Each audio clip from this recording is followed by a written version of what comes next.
Estamos de volta com mais um G Beleza Podcast. Eu sou a G Marques, empreendo na área da beleza há 40 anos. Estou comunicadora, onde eu tenho um programa sobre empreendedorismo aqui na Rádio Jornal de Indaiatuba, todas as terças a partir do meio-dia. E o podcast também, todas as quintas, às 20 horas. E também sou mentora e consultora de negócios para gestores de beleza. E o tema de hoje, gente, eu sempre quis trazer esse tema, mas eu não conhecia muitos profissionais assim especializados, né, para falar sobre. Eu não tinha tanta segurança também. Fui estudar um pouco, né, para não fazer feio aqui, diante das especialistas que eu trouxe. E o tema de hoje é TDAH. Eu trouxe a Pri, que já esteve com a gente, o podcast dela logo estará ao ar. A Pri e a Dani, eu gostaria que você se apresentasse. Obrigado por estarem aqui. E você novamente, né, que eu sei que sua agenda é concorridíssima, das duas, né? E fique à vontade para se apresentar para a audiência, só olhando aqui nessa câmera. Quer começar, Dani? Posso começar? Então vai. Bom, eu agradeço, Gê, o convite de estar aqui hoje com vocês, falando sobre esse tema. Então, meu nome é Daniele Trabuco, sou psicóloga, terapeuta familiar de casal e educadora parental. E mãe da Mariana, de 6 anos. Ai, que delícia. E trabalho com os pais, né, na parte de orientação, e com os casais na parte aí de relacionamentos. E no tema família, a gente vai estar trabalhando com a questão de todos os relacionamentos também, né? Aqui em Indaiatuba eu sou membro do Janeiro Branco. A gente também faz os movimentos do Mai Futacor. A gente teve essa semana aí no sábado. Foi no Parque Ecológico, o apoio da Prefeitura, da Câmara, foi bem legal, né? O evento, obrigada. E essa área da psicologia, estou nela aí já fazem 15, 16 anos, estou até perdendo a conta já, né? E é um prazer estar aqui com vocês, trazendo informação, né, que é o que a gente precisa ter para lidar aí com as questões neurocognitivas, questões mentais, trazer informação para vocês. Legal. E a Pri? Eu sou a Pri Montier. Eu atuo também há mais de 13, 15, já não sei bem mais. A minha formação, as minhas 2 especializações são em TCC, né, que é a psicoterapia comportamental, e em neuropsicologia. As 2 eu fiz na USP. E o meu foco de atendimento é infantil, infanto-juvenil, na verdade, né? Mas eu atendo adultos também. Faço um pouquinho da orientação parental, não exclusivo, né? Mas quando você atende criança, não tem como, você acaba fazendo um pouco da orientação parental também. E trazendo um pouco o que eu faço para o tema, é mais na avaliação neuropsicológica, né? Que dentro da avaliação neuropsicológica você consegue levantar ou refutar a hipótese diagnóstica de TDAH, né? Então, eu atendo ali perto do Colégio Renovação, e fazendo a avaliação e a psicoterapia. Então, em alguns casos, eles fazem a avaliação e acabam ficando para a psicoterapia para começar a trabalhar, né, as questões ou de ansiedade, as comorbidades, ou do próprio TDAH em si. É um tema que a gente ouve muito, está muito em evidência e chama muito a nossa atenção, porque TDAH, afinal de contas, o que é? Porque as pessoas confundem um pouco, às vezes até pela falta de informação também. Uhum. E o que é? É um transtorno? É uma déficit? O que é TDAH? É um transtorno, né, do neurodesenvolvimento, como a gente tem aí o autismo, os outros transtornos, né, de aprendizado. E assim, por volta dos 7 anos que a gente consegue, né, trazer um diagnóstico mais preciso quando a criança ela está na escola, né, nessa fase que exige o desenvolvimento, né, que a criança começa ali a apresentar as questões de aprendizagem, né, e a gente costuma dizer que os professores são nossos aliados, né, e aliados do pai. A ponta do iceberg começa aí. Quando começa a aparecer, porque assim, ó, como é um diagnóstico relativamente novo, Então, muito novo mesmo, né? Se eu não estiver enganada, Daniel, você me corrige, né? É por volta de 1985, ali que começou esse movimento para ter um nome, né? Esse transtorno. E então, até até essa época não existia, não se falava em transtorno de neurodesenvolvimento. Via-se muito como uma preguiça, uma criança relapsa, pouco engajada. Né? Então, depois desastrada. E aí, pegando o gancho da Dani, você perguntou, né? O que é, né, exatamente? Eu costumo explicar para os meus... Como eu atendo muito criança, então eu preciso facilitar a linguagem, né? Sim. Então, eu falo para eles assim, ó, que é uma cabecinha que pensa muito. Muito, muito, muito, muito, muito, muito. Então, essa desatenção envolve um pouco disso, só que falta uma organização. Então, a dificuldade de fazer o planejamento daquelas ideias, como ela vai botar em prática para executar, é o que faz a gente, né, porque a gente ser rotulado como desatento, desorganizado, trabalhado. Lento, né, para algumas coisas nas respostas. E vem os rótulos, né? Nossa. Porque a causa, ela é genética, é DNA, é neuro... Ou não tem... Como que é essa? Então, essa é uma grande questão, né, Pri? É uma polêmica. A gente sabe que tem fatores genéticos, sim. Nós sabemos que o ambiente contribui muito também. Por quê? Para a evidência do sintoma. Quando a gente fala de ambiente, como que é a relação ali daquela família, como que são os pais. Então, a gente tem que levar em consideração várias contextualizações familiares. Né? Às vezes, a gente tem pais ansiosos.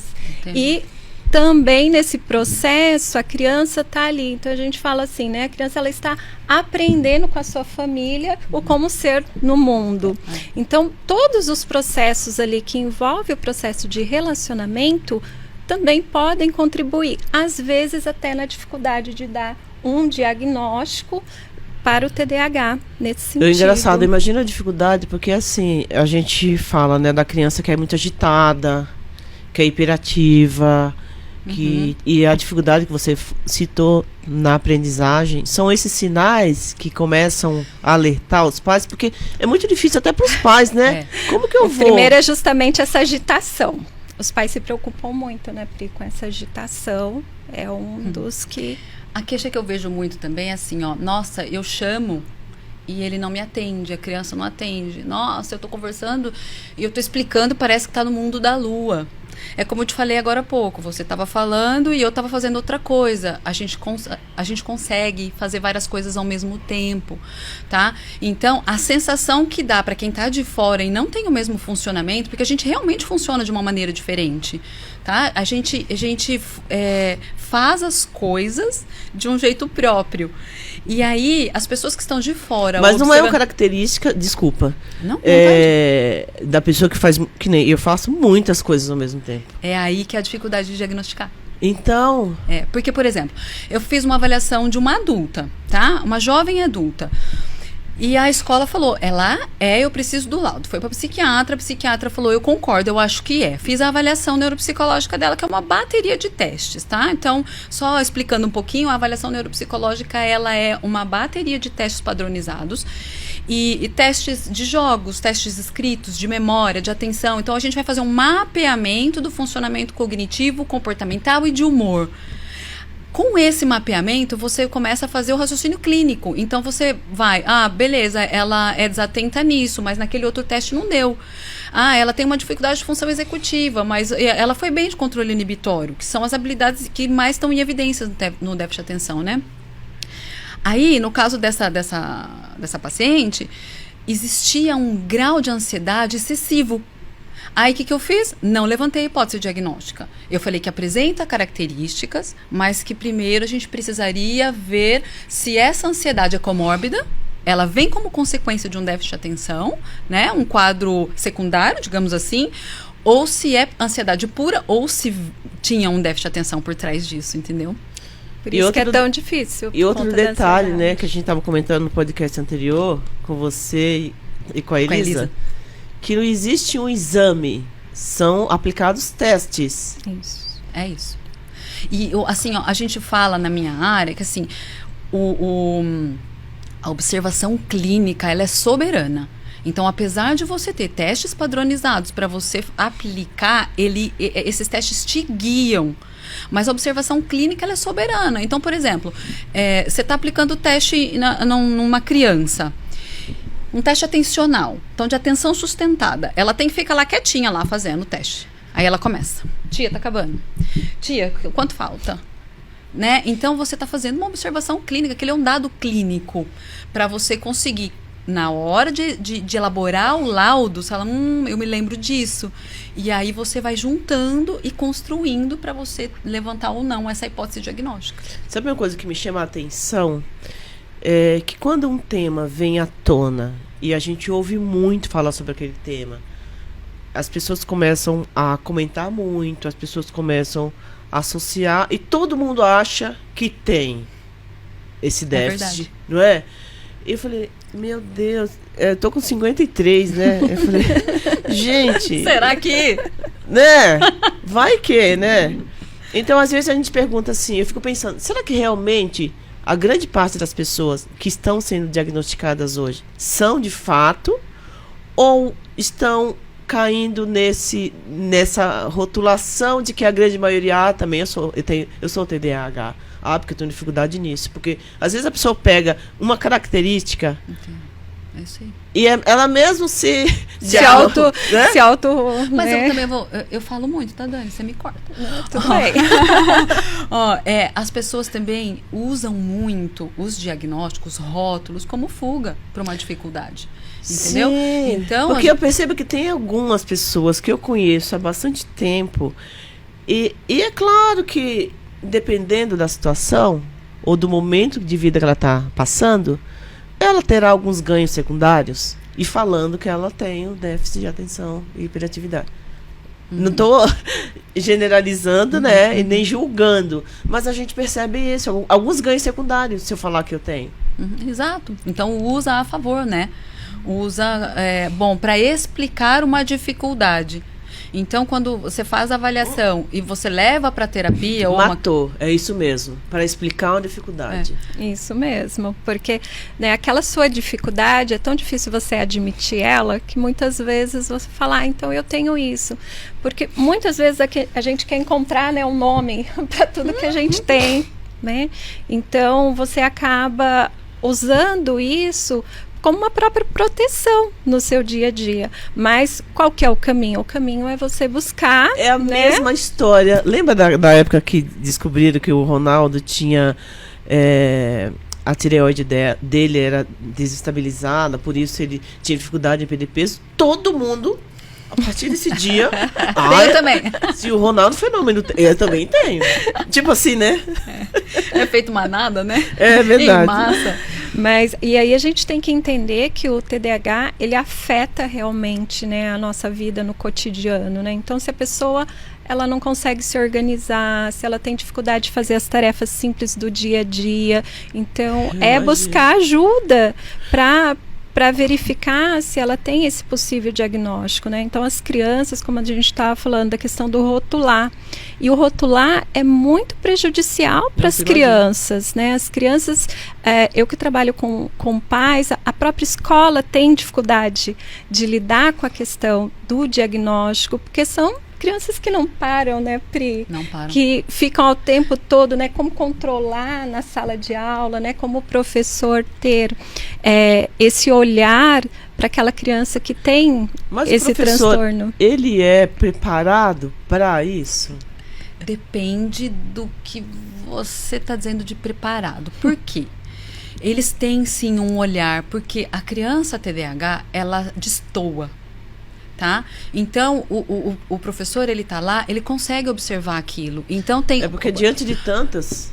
Ela exige do professor na ela sala. Exige. Ela exige a atenção do professor então, na por sala. exemplo, a gente tem que subdividir o TDAH. Então, ele tem predominantemente desatento, predominantemente hiperativo e impulsivo e misto. Tanto desatento quanto hiperativo e impulsivo, tá? Porque tem crianças que não são hiperativas. Elas passam batido, porque elas são quietinhas, engajadas, estão lá concentradinhas, mas na verdade elas não estão concentradinhas, elas não estão entendendo nada.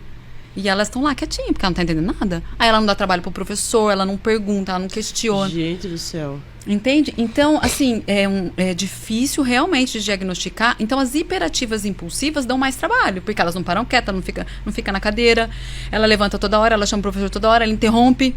E são as que mais chamam a atenção dos pais, porque daí os professores vão evidenciar. E aí a gente tem também, né, no início, né, no berçário, né, eu já tive mães que me procuraram com crianças de 1 ano e meio, porque sola, né? isso, o sono, né, então Agitado. aí já vai ligando tudo isso, a questão da imperatividade, né, e os pais ficam super preocupados, porque a escola começa a falar, olha, ele não para, ele não, né, não se concentra nas atividades, mas aí quando você vai estudar, ver o contexto ali com a família, tem várias outras coisas que estão agindo ali também, até a vida cotidiana da própria família, que é uma correria hoje, né? Verdade. Às vezes os pais nem notam.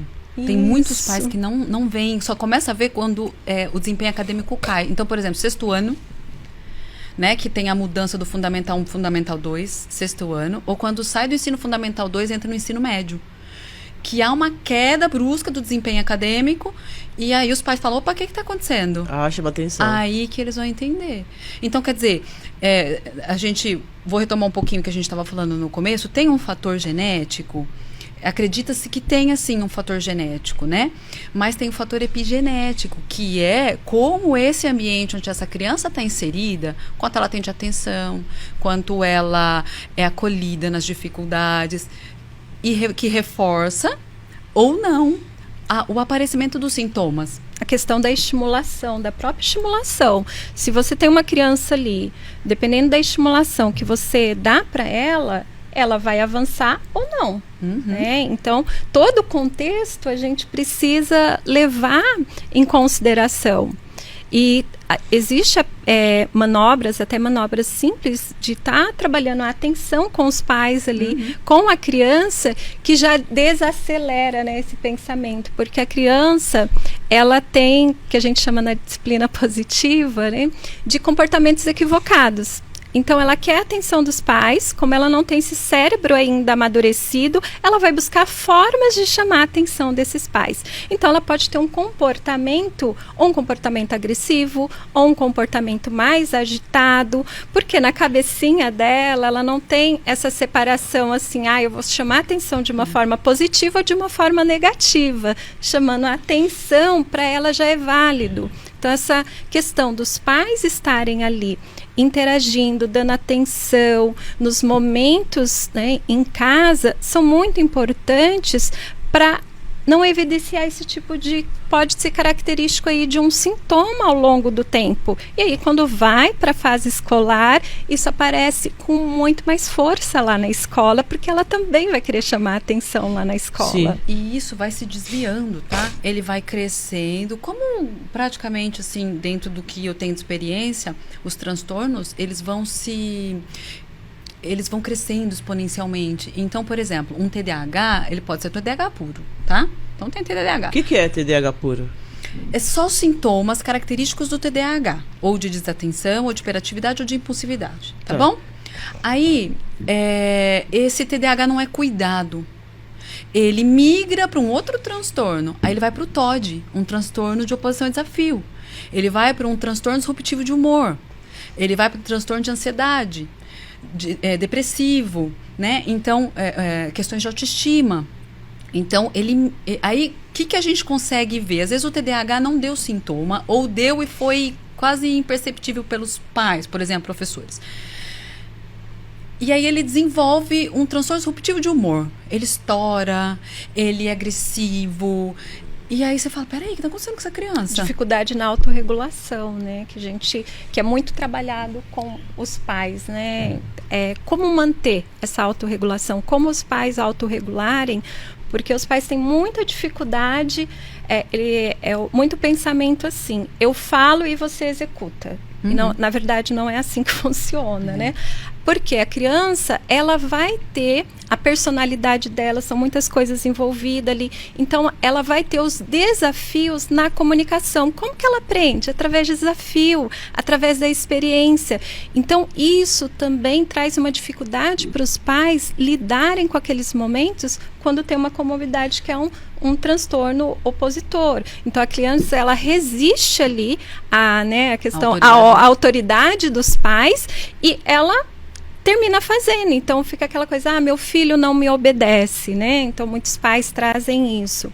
Então essas questões, elas fazem todas ali porque a criança, ela aprende por desafio. Então a birra é um desafio. Sim. E é muito difícil os pais entenderem, né, que a birra é a construção das experiências para a vida. Então essa questão de lidar com os desafios ali, de entender que essa autorregulação, ela depende dos pais em primeiro lugar, nos primeiros momentos da infância. Isso é muito importante a gente estar falando. E quais são? Porque eu acho que deve ter muito mito e estigmas associados ao TDAH. O que precisa ser desmistificado? Tudo. Tudo. Eu falo inclusive a teimosia, né? Gente, eu falo que o TDAH é um transtorno que não deveria ser um transtorno, deveria ser uma habilidade. Dentro do TDAH se fala... Não, deixa eu corrigir. Dentro do que se conhece do TDAH, o que é muito difundido? As dificuldades do TDAH. As características ruins. Gente, mas dentro do TDAH tem características excelentes. A gente é criativo, a gente é veloz, a gente tem hiperfoco quando a gente gosta do negócio. Isso. Tem que estar quando está ali inspirado, motivado, você foca naquilo e você vai. Então, se a gente tem uma cabeça que pensa 1 milhão de coisas e você consegue fazer um treino, se os pais têm informação do que qual é a necessidade daquela criança, tá? Porque aí a gente está falando de preventivo, porque também eu tenho o TDAH adulto, né? Então, a gente está falando do preventivo. Então, se esses pais sabem o que aquela criança precisa, e essa criança é uma mina de informação, criativa, curiosa, esses pais dirigem essa criança fica... você potencializa a qualidade, não a dificuldade, o rótulo de ser excluído, por exemplo, na escola. Ser esquecido, né? De ser lento. Não, você é ruim, né? Você não consegue, você não presta atenção em nada. Você vai desenvolvendo um senso de incapacidade, né? Quando você rotula. Então, assim, é um transtorno que ele tem também as suas potencialidades. Então, quando você sabe como funciona o cérebro, né? Quando você sabe como funciona o cérebro da criança, como se desenvolve, quando você tem a informação, você vai entender e você vai lidar melhor com esse transtorno. Porque a gente tem todas as questões de desenvolvimento. Uma delas é que, sabe qual que é a idade que o cérebro está totalmente maturado? Essa é difícil. Sabe, não. Gê? Não. E aí, Pri? 25 anos. Então, a maturação, ela atinge o seu ápice aos 25 anos. E aí, como que a gente fica nesse processo de entender o neurodesenvolvimento cerebral aí das crianças, se ainda não está maturado? E qual é a última parte que se desenvolve do cérebro? Sabe? Não. É o córtex, né? Pré-frontal aqui, que realmente é o controle nosso inibitório. Sim. Então, quando os pais estão lá, a minha criança, né, ela não me entende, ela não isso, ela não aquilo, mesmo. Ela não entende realmente o que está ali, porque às vezes a gente quer que ela esteja num nível que ela ainda não está maturada para aquilo.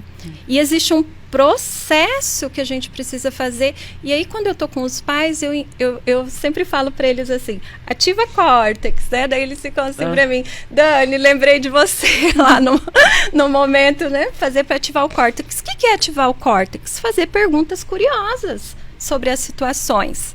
Então, não é você entregar para a criança, né, somente aquilo que ela está querendo no momento. Comando, né? É o comando que você dá. E hoje a gente tem muita dificuldade de dar o comando. O que e o como, essa é uma das dificuldades e que também são características aí durante o processo relacional, que vem aí trazendo sintomas característicos desse processo. Só para complementar o que ela está falando, Tá. a gente não tem tempo para fazer isso.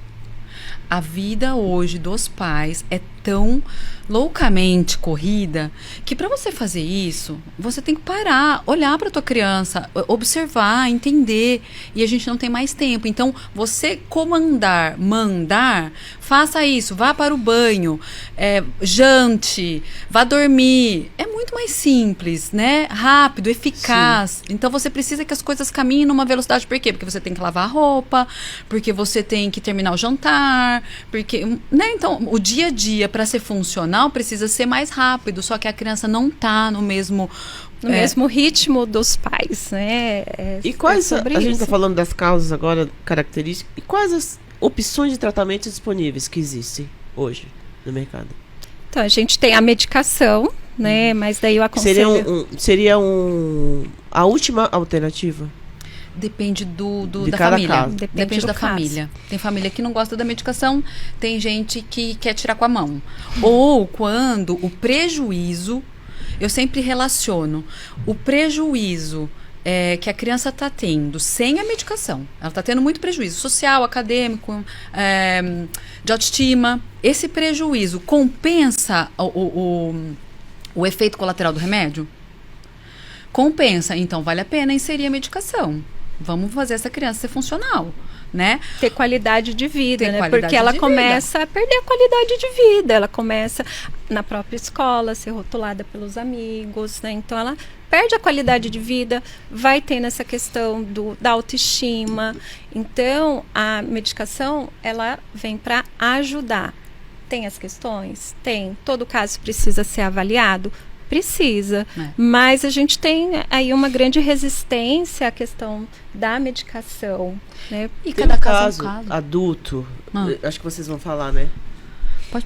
De uma amiga, é uma cliente minha, inclusive, que ela começou a tomar o medicamento, mas ela se sentia muito prostrada, uma tristeza, que eu ia ter reunião com ela, falei, tá tudo bem? O que você tem? Não, é o remédio. Ela se sentia muito mal.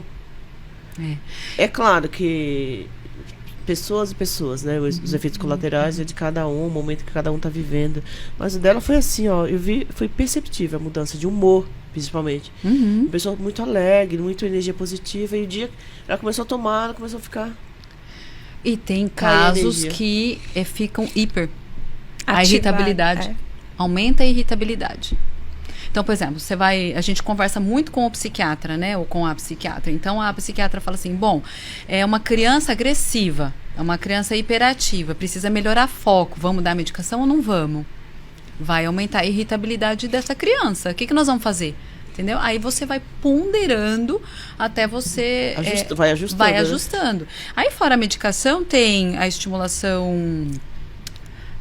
esqueci o nome da estimulação. Neurofeedback. Isso. Hoje a gente tem o neurofeedback que ajuda muito. É uma estimulação elétrica. Ativa as partes do cérebro, né? Então essas partes é feito todo um mapeamento, né? Um equipamento computadorizado, é feito todo um mapeamento cerebral. E vocês, profissionais da área? Quem tem a formação para isso. Isso, quem tem a formação. Precisa ser só psiquiatra ou não? Não precisa ser psiquiatra. Tá. E aí emite-se um laudo com todas as partes ali, né, do cérebro que precisa de estimulação. Então, primeiro é feito um laudo, feito um estudo, e depois você tem aí em torno de 40 sessões que você vai fazendo para fazer a ativação dessas partes do cérebro que foi identificada aí com déficit. Como que é feito? É feito através de vídeo, jogos de videogame, né? Tudo ali pautado no protocolo do neurofeedback para cada situação ali para fazer essa estimulação. E há uma estimulação que é uma estimulação que acontece que ela é bilateral, né? Então, porque a gente sabe que o cérebro, ele se conecta, né? Direito com o esquerdo e se conecta com o córtex. Então, toda movimentação que vai sendo feita ali no neurofeedback vai fazendo esse ligamento, é como se fosse conectando as partes do cérebro. Então, ele dá muito resultado. Mas é um estudo muito recente, né? Recente. Recente. É assim, ó, dentro da nossa cabeça, a gente tem um funcionamento bioquímico, né? Então, por exemplo, às vezes as pessoas me perguntam: o que falar e ouvir muda lá dentro? O que acontece lá dentro que muda? Verdade. Então, quando você recebe um input, uma informação externa pelos 5 sentidos, esse input motor, ele se transforma numa comunicação elétrica.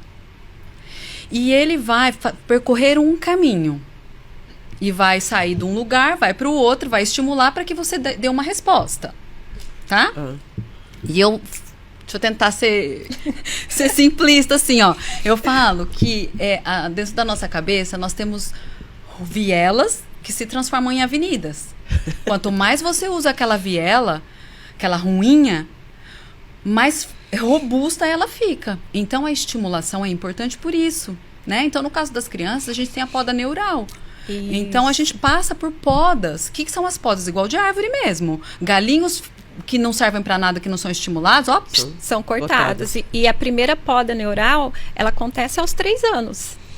Então, aos 3 anos, então, todo esse processo, desde, né, ali que a gente leva desde o útero até o processo dos 3 anos, a criança precisa de muita estimulação.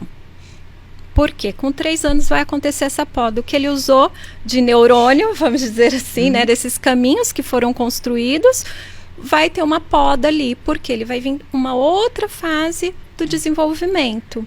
E depois a gente vai tendo podas ao longo. Então, aí acho que nos 7 anos a gente tem outra poda, aos 12 anos a gente tem outra poda, e essa é uma poda muito importante também, porque o organismo ele está ali se preparando hormonalmente, né, para essa adolescência, para esse corpo mudar. Então, a gente vai tendo essas podas. Então, se você acompanhar a idade escolar, quando, né, o TDAH ele vai sendo ali visualizado, né, pelos professores, eles também têm a ver com essas podas neuronais que a gente vai tendo ao longo da vida. Nós também temos, tá? Não para, não. Na fase da demência. E não para por aí. Uma curiosidade. A criança que não foi diagnosticada com TDAH, esse adulto cresce, se desenvolve. Como que fica isso? Porque tem alguns casos na minha família que é super interessante, porque assim, são pessoas extremamente inteligentes, são pessoas que gravam assim, tem hiperfoco, e sobre todos os temas possíveis e imagináveis. Eu até brinco com eles, eu falo assim, mas pra quê? Pra que ter Google? Tenho vocês aqui, né? Informação de qualquer segmento, qualquer mercado, curiosidades a mil, mas são desligados. Como que é a vida desse adulto que não foi diagnosticado lá na infância?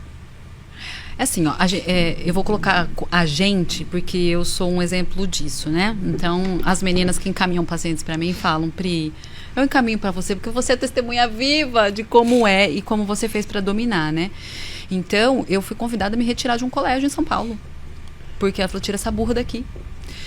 Então, mas assim, na minha época... Você nem imaginava, na época nem tinha. Na época nem tinha diagnóstico.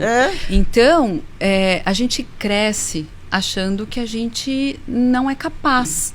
Então, você vem se autorrotulando ao longo da vida. E aí você começa, e no meu caso... E bullying, né? As pessoas tiram sarro, né? É isso. Aí você começa para se defender ou se retrair. No meu caso, eu fiquei muito agressiva, né? Então, para me defender do bullying. É. Exatamente. Pode falar. Isso é um funcionamento do cérebro, né, Pri? Que é importante a gente falar que o cérebro ele tem um funcionamento de luta e fuga. Isso. E ele também vai estar agindo nesse momento, né? Então, se, como você, né, da luta, então eu vou lutar, eu vou ser mais agressiva. Se eu sou da fuga, eu vou fugir, eu vou ser mais retraída, né? Então, e esse processo é o nosso processo de sobrevivência. Né? Então a gente usa, né, o nosso sistema de alerta para esse processo de sobrevivência. Então quando a gente vai falar de algum transtorno, a gente tem que olhar que tem tudo isso acontecendo. E aí, por exemplo, aí você vai para a vida conjugal. E não, volta um pouquinho na fase da sua escola, que você foi convidada a se retirar da escola. Fui convidada a me retirar, minha mãe me tirou da escola. Eu refiz e eu me lembro, eu era pequenininha, que o professor da escola nova falou pra mim assim, não é possível que essa criança não saiba ler e escrever. Por quê? Que idade você tinha? Eu fiz o 3º ano de novo, então eu deveria ter 7, né? 7 anos. 8, não, né? 8 para 9 anos, né? Entendeu? E aí eu tive um professor de uma escola pública, porque eu tava na escola particular.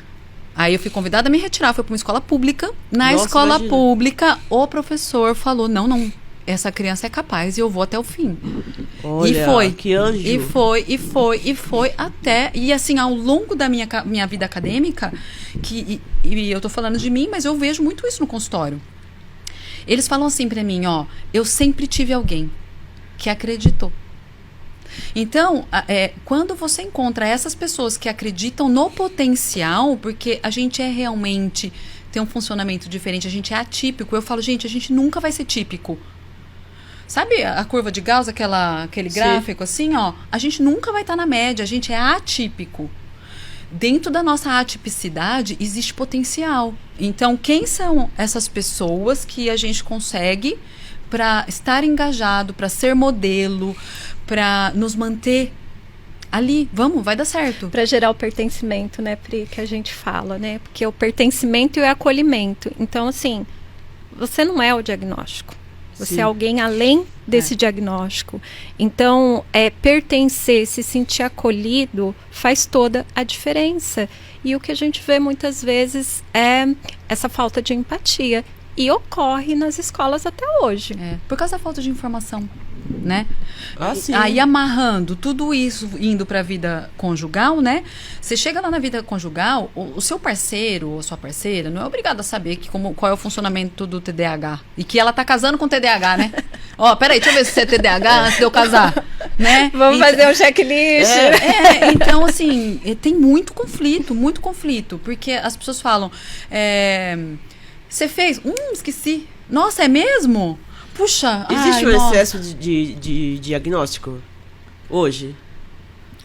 Eu já recebi diagnósticos não tão precisos. Mas que não era? Mas erro, o caminho tá ali, sabe? Sim. É difícil de diagnosticar, então você precisa limpar. Mas eu errado nunca peguei. Tá? Quando faz avaliação, tá, Gê? Então, você se autorrotular e falar assim, nossa, eu apresento características, porque a gente tem o DSM. Você entra lá no DSM, que é o todas manual, as características. Tem as características. Aí você fala assim, eu sou nossa, isso. Nossa, eu sou. É igual visitar o Google, né? Você começa a visitar o Google. Mas quando você é, de fato, avaliado, é difícil, assim, ser errado. Porque as características estão ali, né? Quais as comorbidades frequentemente associadas ao ansiedade. Ansiedade, a gente já trouxe aqui, dificulta bastante o processo, porque tem esse processo da hiperatividade, tem esse processo ansioso, né, do cérebro ali, da mente acelerada, o pensamento, né? Então, não é a estrutura do cérebro, é o pensamento. Eu penso várias coisas ao mesmo tempo, sem organização, né? Isso, sem organização. Então, a depressão também, né, aparece. Para adultos, eu acho, né, que mais a depressão. Em adulto aparece também. O TOD. O TOD é mais frequente nas crianças, o TOD, porque o TOD tem a ver com limite. Que é transtorno de oposição e desafio. Aí tem transtorno de conduta para adulto. O que é essa... O TOD? Eu te interrompi. O TOD, não. Vamos lá, vamos junto. É uma questão de limites, né? Por exemplo, os pais vão dar limite e a criança tem dificuldade de aceitar aqueles limites ali. Então, ela está sempre ali naquela resistência, mas também, muitas vezes, tem o comportamento equivocado que a criança coloca ali, eu tenho que resistir a isso aqui, porque eu tenho dificuldade com frustração. Então, o Todd, ele traz muito isso, essa dificuldade com a frustração. Os pais estão ali dando uma orientação e a dificuldade de frustração vem, a dificuldade, às vezes, dos pais colocarem limite e a criança querer fazer do jeito dela. Agora, precisa entender esse jeito dela. Isso. Por quê? Por quê? Uma criança TDAH, que é atípica, que não funciona naquele padrãozinho, naquela caixinha. E você fica, faça aquilo, vai dando uma irritabilidade, né? E a criança não tem poder hierárquico para brigar com os pais. E aí ele começa a protestar, entendeu? Então, é uma comorbidade, é um diagnóstico secundário. Então, olha o quanto essa criança já sofreu. Nossa. Com uma dificuldade que ela tem, que ninguém tá vendo ou nem estão ligando, porque é difícil manejar, a ponto dela desenvolver uma comorbidade. Então, quer dizer, ela tem muito sofrimento por trás de tudo isso. Tá? Então, aí tem a depressão, a ansiedade, o TOD, o transtorno disruptivo de humor. E aí você precisa de lá de cima, onde está o transtorno, vir trazendo, manejando. Isso, então, vir demora. trabalhando tudo isso, né? Você vai, como a Pri trouxe, você vai limpando esse processo. Então, para os pais, assim, o que eu sempre trago para os pais? Vamos pensar no iceberg. A criança está tendo um comportamento ali e você olha para o comportamento. Então, esse é sempre o nosso olhar. Olhar para aquele comportamento, esse comportamento ele é inadequado. Ele não está condizente com o que está acontecendo aqui no ambiente. Só que daí, o que a gente ensina aos pais? Mergulhar nesse iceberg. O que essa criança, qual que é a necessidade dela? Ela está necessitando do quê? Ela está necessitando de atenção? Ela está necessitando de acolhimento? Ela está se sentindo frustrada? Ela ficou chateada na escola com alguma coisa? De ajuda, né? Ela está precisando de ajuda. Então, você precisa mergulhar, funcionar ali como uma sonda e trazer isso para você entender o comportamento. Aí você para de lutar contra o comportamento e vai entender a raiz da questão. Então, como a Pri trouxe aqui, tempo. A gente precisa de tempo para estar fazendo esse treinamento, para estar olhando. Então, se conectar com a criança. Então, muitas vezes eu falo para os pais assim, olha, quando vocês forem dar uma orientação, primeiro eu pergunto como eles dão, né? Sim. E daí eu falo assim para eles, como que é a orientação? Quando vocês vão dar orientação, eles falam, eu falo, que parte da casa você tá? Ai, às vezes eu tô na sala, ou às vezes eu tô no quarto, daí eu grito, né? Eu grito, eu chamo, né? E tô na cozinha. Então, assim, eu falo, então, o processo é, como que teu filho vai te ouvir se você tá em outro espaço? Sim. Como que ele vai chegar até você? Como que a informação chega até ele? Então, para que você lide com essa questão do comportamento, com essa questão do ouvir, você precisa se conectar, você precisa olhar para ele. Você precisa ter essa interação, essa conexão. Então, aí eu falo, vai até lá, se conecta com o olhar e passa a orientação. Seu filho vai te ouvir, porque ele está conectado com você nesse momento. E a gente tem muita desconexão. E aí, voltando para a psicologia positiva, é interessante assim, ó. Se você está na cozinha, fazendo o jantar, e a criança está na sala brincando, você não para de fazer o jantar para sentar e brincar com ela. Sim. Mas se ela fizer uma bagunça, se ela derrubar o teu vaso, você para o que você está fazendo para dar atenção para a criança. Ou seja, a gente tem tempo. A gente dá prioridade para outras coisas. E aí, nesse processo, o que a gente está ensinando para a criança? Que ela tem atenção quando ela está fazendo bagunça. Quando ela está tendo comportamento inadequado que a gente não quer. A gente reforça um inadequado. E às vezes ela acaba.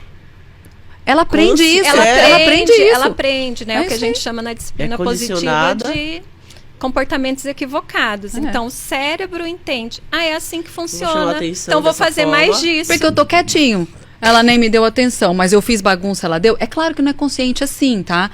Mas na prática é isso que acontece. E aí quando você vai conversar com os pais, aí a gente pergunta qual é o momento quando o teu filho tem um comportamento adequado que você conversa com ele e você fala, agradece ele, fala sobre o comportamento que ele teve e o como você ficou, né, orgulhoso dele por ele ter esse comportamento. Uma curiosidade, tem alguma relação com a alimentação? Ou é mito? Não. Existe uma relação que possa amenizar, que possa melhorar? A alimentação, ela não é causa, né? Mas ela ajuda no enfatiza processo. o sintoma. Então, açúcar. Né? Já se fala assim, diminui a quantidade de açúcar, porque o açúcar Acelera. Aumenta o índice glicêmico, né? E vai diretamente ali pro cérebro e tem um efeito. E ultraprocessados, né? Isso. Vocês já, porque a gente tá falando de criança, né? Mas tem muitos adultos, Uhum. como você, não foi diagnosticada. Existe um adulto que vai lá e fala: Pri, Dani, cara, eu tô muito esquecido. Você pode me ajudar? E nem passa pela cabeça aqui. No meu caso, que eu atendo adultos, quando eu percebo que algo ali, né, tá ali, a pessoa tá se queixando muito, né, de esquecimento, alguma coisa, eu faço encaminhamento porque eu não faço o processo de avaliação, né? Então eu encaminho para as neuropsicólogas, encaminho para o psiquiatra. Agora vai caminhar pra né? Pri. Agora vai caminhar pra Pri. Então, eu encaminho para estar tendo esse diagnóstico, porque a pessoa ela começa a entrar em sofrimento.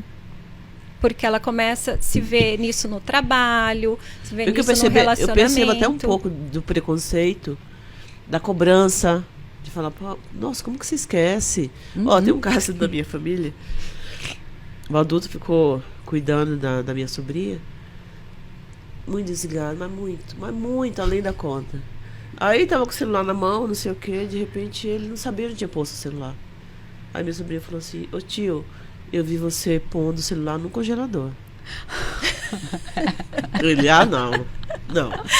Tio, olha. De fato, De fato. Eu falei, gente, imagina o sofrimento, a autocobrança, né?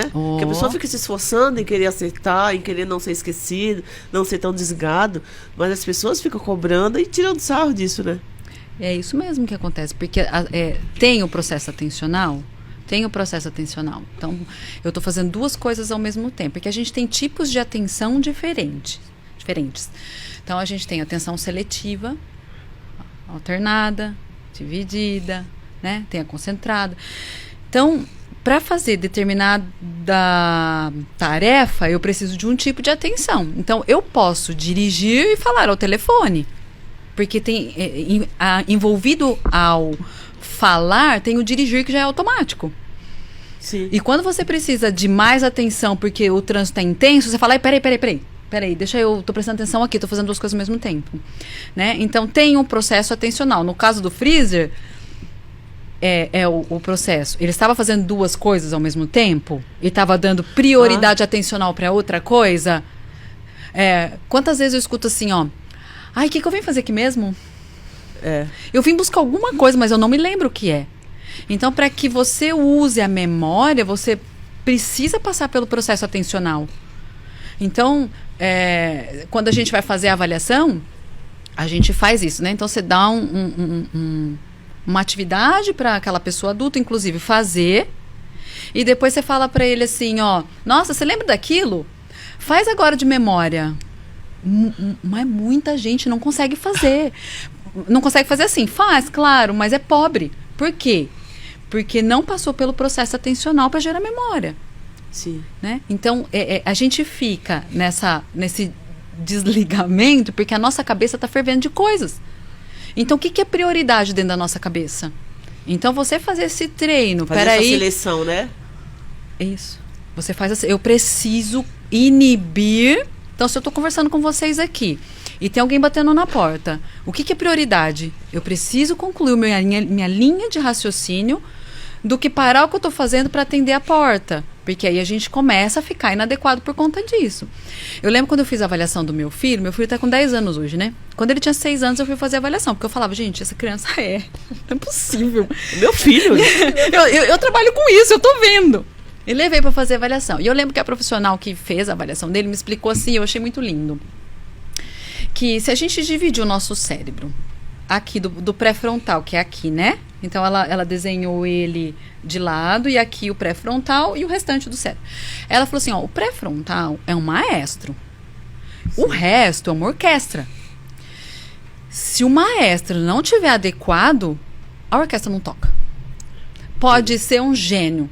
Não vai funcionar e não vai usar todo o potencial que ele tem. Então, a gente precisa que esse maestro, que esse pré-frontal seja bom. O que é o pré-frontal? Flexibilidade cognitiva, que é a habilidade que demora até os 22, 25 anos para fechar. Olha isso. Controle inibitório e o processo de memória operacional. Né? O que é memória operacional? Marca o meu telefone aí. Aí daqui, sei lá, meia hora, pergunta, qual é o meu telefone mesmo? Ah, já esqueci. É uma memória bem de curtinho prazo. Sim. Tá? Então, a gente usa essa memória de trabalho mesmo. Então, eu preciso marcar o telefone. Aí, você tá ouvindo, recebendo o input de fora, lá na orquestra, manda para o maestro gerencia. Bom, eu preciso fazer o que com essa informação? Eu preciso anotar, eu preciso gravar no meu telefone, o que eu preciso? Ah, tá bom, entra a flexibilidade, mas o que eu vou fazer com esse número? Ah, mas quando eu precisar ligar, como é que eu vou achar esse telefone?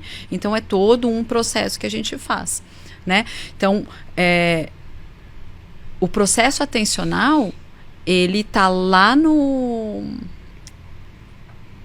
na orquestra, esperando ser gerenciado. Então, para ele funcionar direitinho, a gente precisa fazer uso de controle inibitório, a gente precisa fazer uso da memória, né, da memória operacional, senão, aí você gerencia, senão você não dá conta de fazer. É por isso que parece que a gente é desatento. É verdade. E fora, eu acho que deve estar diretamente ligado a afetar a saúde emocional dessas pessoas, né? Claro, com certeza. Desse rótulo, dessa comparação, dessa cobrança o tempo todo, né? Porque fica difícil a pessoa se autorregular, né? Então, quando a gente fala de controle inibitório, o que os pais estão ensinando nesse primeiro momento? É controlar as emoções. E aí, se eu vou para um adulto que ele não teve esse aprendizado, né, lá atrás, como que fica para ele se controlar? Sim. Então, é todo esse processo. Então, os pais, eles têm essa função de estar fazendo esse treinamento. Só que a gente não sabe disso, né? Pois informação de novo. Né? Então, assim, automonitoramento. Porque é um treinamento, e é um treinamento que exige tempo, mas é a longo prazo e vai ter efeitos lá na frente. Para quê? Para que os nossos filhos tenham sucesso. Então, a gente tem que olhar para esse treinamento hoje. Então, ele vai ser um adulto que vai se desenvolver melhor se ele tiver esse treinamento, se ele tiver esse pertencimento, esse acolhimento, ele ser atendido nas necessidades dele. Eu não estou falando que a gente tem que não frustrar os filhos, não é nada disso. Sim. Mas é qual real a necessidade que essa criança está tendo emocional. Então, quando eu explico para os pais o que é uma janela de tolerância, tá? Então, a gente fala de resiliência, eu trago a janela de tolerância. A janela de tolerância é você ter aqui o hiper, quando eu estou, né, fora da janela, e o hipo quando eu estou abaixo. E aí eu faço uma flexibilidade aqui. Eu nem ultrapasso, né, em nenhuma das barreiras. Então, essa é a função dos pais enquanto cérebro, né, emprestar o cérebro para o seu filho para manter essa janela de tolerância, porque aí a gente consegue ter essa corregulação. Então, a gente corregula a nossa criança. E fazendo isso nas fases iniciais, ele vai ser um adulto muito mais, né, tendo autocontrole das suas emoções. Sim. Porque ele teve esse caminho neuronal construído lá, tanto na infância como na adolescência. Então, não é bater de frente. Sim. É trabalhar essa janela de tolerância, acalmar, para que isso não fique lá derramando cortisol no cérebro, né? Porque demora um tempão para sair. Demora um tempão para sair, e aumento de estresse e de cortisol traz danos neuronais.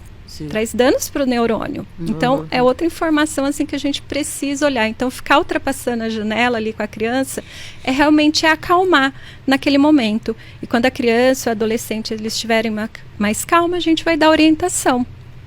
Por quê? Porque baixou, né? Não está ultrapassando aí a janela de tolerância. Aí você questionou, né, a respeito do adulto, Sim. né? Imagina um adulto TDAH gerenciando uma criança TDAH. É uma loucura. É uma loucura, porque os pais não sabem. E eles também têm a mesma dificuldade.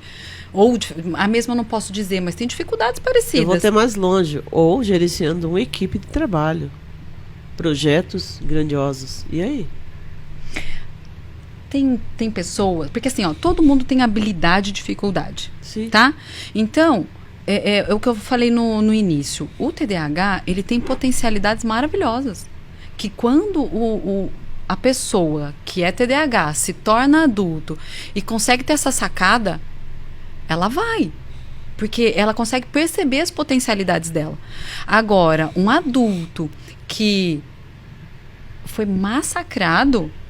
É um adulto deprimido, é um adulto com autoestima abalada, é um adulto que tem dificuldade de se relacionar, de se impor, de estabelecer limite, e próprios limites. Então, essa questão de autorregulação, automonitoramento, metacognição, cognição social, está tudo envolvido e abalado, frágil. Então, se torna um adulto que acaba sendo conduzido por outras pessoas. Por quê? Porque é um adulto frágil. Sim. Né? Então, vou dar exemplo de mim de novo. O que me fez ir na vida acadêmica? As pessoas que acreditaram, certo? Muitas vezes eu me senti incompetente. Claro, por quê? Porque a autoestima ela é construída socialmente. Se socialmente você não tem um input de que você é adequado, você fala, opa, eu sou inadequado. Você cresce com o estigma de que você é inadequado, de que você é incompetente. E aí, como que você consegue descobrir que você é competente na vida adulta?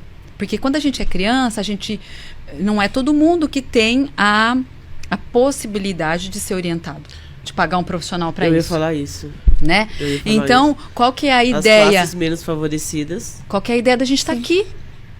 Essa é a ideia, de disseminar a informação. Porque não é todo mundo que pode pagar, não é barato. Né? Então, até perdi a linha de raciocínio, mas enfim. Você chega num adulto que se sente incapaz. Aí, o que eu fui fazendo? Eu falava, gente, eu preciso ser capaz. Como que eu vou ser capaz? Com informação. Eu fui estudar. Estudava loucamente. E eu fui fazer faculdade pública, porque eu falei, eu preciso saber se eu realmente consigo. Né? Autoconfiança, fui trabalhar autoconfiança. Né? E aí, dentro da especialização em neuropsicologia, uma professora falou para mim, assim, você é tão burra que você fez 2 vezes USP. Entendeu? Então, quer dizer, ela falou, olha a sua capacidade intelectual. Quantas pessoas conseguem chegar nesse ponto na vida adulta? Eu atendi uma pessoa, um cara adulto, que ele falava pra mim assim, ó, gente, não é possível, eu tenho algum... como que ele falava? Ai, meu Deus, quando a gente intelectualmente incapaz. Desfavorecido? Ele falava, não é possível. E eu falava, não. Aí você faz... O adulto é uma gracinha, né? Porque adulto você fala assim, ó, olha isso, você já olhou pra isso? Aí ele vai lá, pau. Aí você já olhou para aquilo, ele vai lá e executa. Num instantinho ele para a terapia. Porque você consegue ver o funcionamento do TDAH com muita clareza. E aí você vai lá, faz o treino, acabou. Ele deixa de ter esse estigma de que ele é incapaz, de que ele é inferior, Sim. de que ele não dá conta. Ele consegue ver o porquê que ele está deprimido, porquê que ele está ansioso. Então, ele começa a ter o feedback do outro para trabalhar essa autoestima. Nossa, melhorou nisso. Nossa, tá funcionando. Nossa, você conseguiu terminar o que você começou, que fazia anos que você não terminava. Essa comparação, né? E aí, essa questão, né, é uma construção interna, né? Outra coisa que a gente precisa lembrar. A gente é muito focado no externo. Porque nós aprendemos assim. Sim. Nós aprendemos através do externo. E a gente precisa ensinar as nossas crianças do interno. Então, quando vem o desafio, eu preciso saber lidar com o desafio. porque é o desafio que vai focar nesse interno, que vai desenvolver esse interno. Então, se eu estou ali sempre podando a minha criança daquele desafio que ela está apresentando ali, eu estou implodindo, vamos dizer assim, a questão do interno. Né? Então ela sempre vai estar visualizando, não, eu preciso, para eu estar bem, eu preciso que a minha mãe esteja falando que eu estou bem. Aí eu perco essa capacidade de me autoavaliar internamente. Eu queria agora que vocês deixassem, a gente está chegando já ao finalzinho, umas dicas para os pais e educadores, que são as principais pessoas que estão ali no dia a dia daquela criança, para prestar atenção em alguns detalhes, algumas características, alguns sinais que as crianças vão dando, né, nessa... Porque não deve ser simples, né? Porque, como vocês falaram, né? O dia a dia de pai, de mãe, trabalhando fora, cuidando de casa, tem mais irmãos, às vezes não é só um filho, né? Tem vários, né? Que tipo de atenção que vocês dariam, dicas que vocês dariam para esses pais que chamassem atenção para alguns comportamentos? Quer você primeiro ou quer eu primeiro? E gostaria também que vocês deixassem aqui depois as redes sociais de vocês e como que as pessoas fazem para estar procurando vocês como profissionais. Ok. Tem essa questão da agressividade, né? A criança que apresenta muita agressividade, principalmente na escola, tem dificuldade de se relacionar com os amigos, aquela criança que é inquieta, né? Em casa, por exemplo, vai fazer alguma atividade em casa. Como que ela faz essa atividade? Como que ela executa? Ela tem paciência? Quais são os momentos que ela está ali focada, que ela está prestando atenção? Como que é a organização? Né? Então, a gente tem muito a questão da rotina. Tá. Tem rotina, não tem rotina? Porque a rotina, né, interfere muito nesse processo, que é uma das coisas que quando vem para terapia a gente pergunta, tem rotina? Não, não tem, é assim. Então, a questão da rotina quando também consegue, né? Isso, porque o cérebro precisa de previsibilidade, né? É uma outra questão. Então, essa criança tem rotina, ela sabe que hora ela vai levantar, que hora que ela vai para a escola, o que ela vai fazer, vai trocar, ela vai fazer por si mesma, ela já se veste sozinha, como que é o processo, ela toma banho sozinha, ela consegue. Então, todos esses processos, eu falo que a vida ocorre e acontece na simplicidade do dia a dia. Então a gente olha para as coisas simples do dia a dia. O que nossos filhos estão executando por eles mesmos? O que nós estamos encorajando no dia a dia para que eles estejam fazendo, para que eles se sintam capazes, né? E na escola, o professor, ele está olhando para essa dinâmica da criança e está sabendo acolher também. A Pri trouxe vários fatores aqui de falta de acolhimento. Então, a escola, ela é a segunda referência da criança. A primeira é em casa, a segunda é a escola. Então, como eu estou sendo acolhido? Como que eu estou sendo visto pelo meu professor? Né? Então, hoje a gente tem muitas dinâmicas que os professores fazem de ajudar na sala de aula, né? De colocar aquele aluno ali frente às situações para estar ajudando. Então, fazem isso com a turma toda. Isso também ajuda no processo fazer essa inserção. E sempre trabalhando com os pais, né, orientando os pais para que esse diagnóstico ele seja cada vez mais antecipado, porque precoce, com os estímulos corretos, essa criança ela vai ter, né, probabilidade aí de ter maior qualidade de vida. Legal. Eu acho que o preventivo é fundamental, né? Porque quanto antes, menos prejuízo. Sim. Tá? Então, se eu tivesse que dar uma dica, eu daria: suspeita, faz avaliação, procura, porque investiga, né? Investiga. E por exemplo, pode ser déficit de atenção, pode ser um PAC, um déficit do processamento auditivo central.